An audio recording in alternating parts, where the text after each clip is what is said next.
The Indiana Fever are your 2025 Commissioner's Cup champions. Last night, they beat the Minnesota Lynx 74-59. And with this, you guys, they do get a $500,000 pot that will be split among the team. So they did win some money, and that's really cool. Before this game, I was like, Commissioner's Cup doesn't matter. It's not even a real game. It doesn't count towards their record. I don't care who wins. And then the Indiana Fever won, and I was so hyped for them. Like, it actually felt like a real championship game. But I think I was so excited because this was such an unexpected win for the Fever. The Lynx were heading into this game only having lost 2 games on the season, and they were also undefeated at home. The Indiana Fever just proved they're no one-player team. Without Caitlin Clark, they didn't just survive, they thrived, silencing the Minnesota Lynx and claiming the WNBA Commissioner's Cup in style. But how did they do it? And how did Clark's fiery 6-word message shake the league? We're diving deep into the secrets behind the upset everyone's talking about. Before we move on, I'd like to ask you a small favor. If you appreciate this content, please take a second to like this video and subscribe to the channel.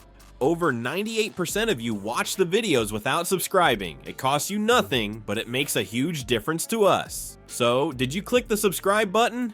Great, thank you so much. Now back to the video. Imagine this, the Indiana Fever walk into the Commissioner's Cup missing not 1, not 2, but 3 key players. Caitlin Clark, the rookie phenom everyone's been raving about, sidelined with a groin injury. Dana Bonner, a veteran presence for the team, she's gone, having abruptly decided to step away. Damiris Dantas, also missing from the lineup. And it doesn't stop there.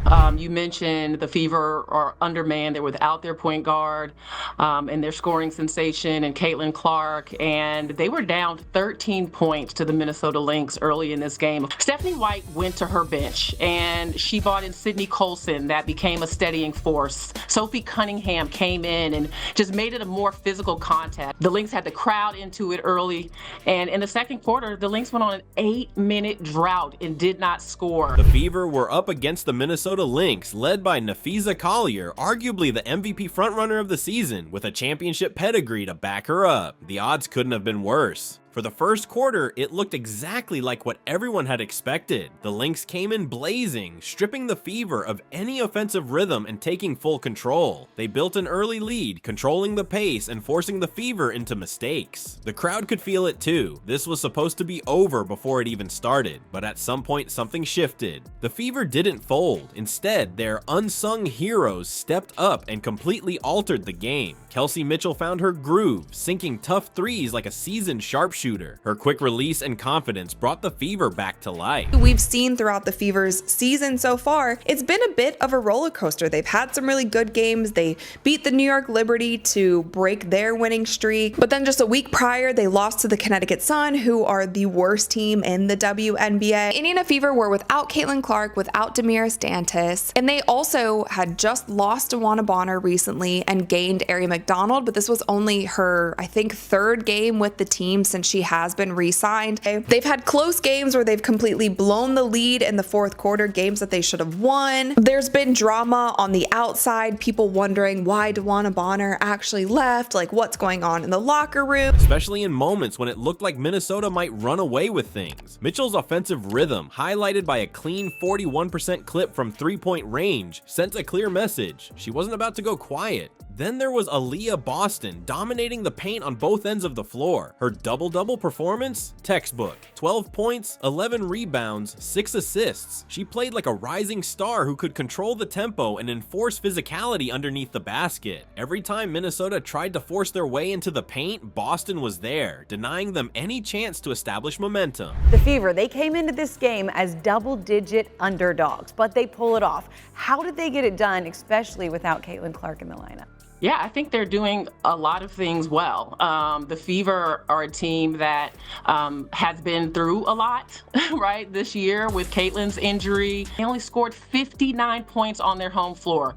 I mean, it was a really impressive victory by Indiana with how they were able to change the tide early. And Natasha Howard, she played like she had something to prove. Consistent on the boards, constantly moving on defense, and contributing 16 points, 12 rebounds, 4 assists, assists, and 2 steals, she was the steady heartbeat of the team. By the time the Lynx realized their offense wasn't clicking anymore, it was already too late. They shot just 34.9% from the field, struggling to deal with Indiana's suddenly smothering defense. This wasn't just a win, this was a statement from a team nobody saw coming. You know what's crazier than the Fever's win? Caitlin Clark's 6-word mic drop that took the entire league by storm. Guys, I just know everybody's sick. 6 words. That's all it took for social media, analysts, and even rival players to lose their minds. But before we unpack why her statement hit so hard, let's paint the scene. The defensive scheme, like whatever coach on the Fever put together that defensive scheme to shut down Napheesa Collier and also make sure that they had a hand up. They showed grit, they showed energy, they showed how they came together, not only in the locker room, but on the court. They were moving the ball well. They did a fantastic job with that. And I also want to shout out Natasha Howard. She was MVP of the Commissioner's Cup. She ended the game with 16 points,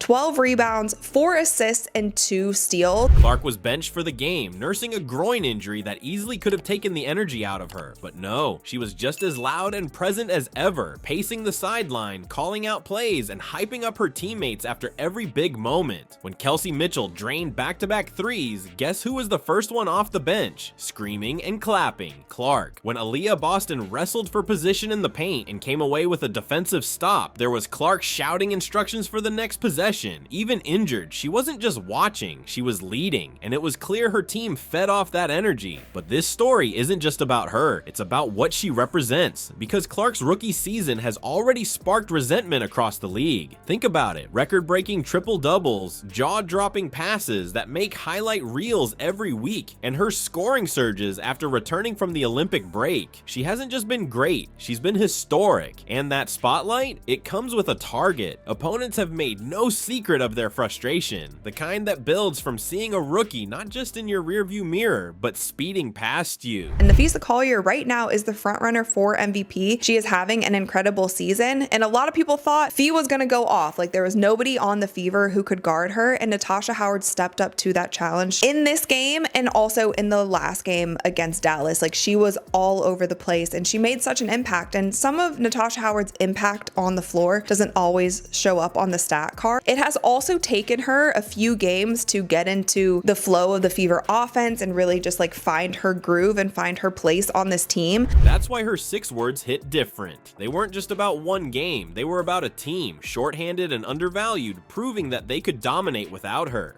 Sophie Cunningham, Lexi Hull, Ari McDonald, all of them showed the Fever have depth, balanced scoring, commitment to defense, and no fear. So when Clark said, "Guys, I just know everybody's sick," it wasn't just a flex, it was a warning. With her back in the lineup, this team doesn't just look dangerous, they look unstoppable, and there's no denying it anymore. The Fever aren't a one rookie show, they're a problem for the entire league. The Indiana Fever didn't just pull off a win, they made a statement. This team, written off as Clark dependent, showed they're built for championship moments. With Caitlin Clark on the sidelines, players like Natasha Howard and Aaliyah Boston stepped up, proving the Fever's depth is no accident. Now imagine this squad with Clark back, healthy and leading the charge. The Fever have sent a warning to the entire league. They're not just contenders, they're a problem. That win, it wasn't a fluke, it was a preview. 2025 is around the corner, and the Fever's rise is only getting started.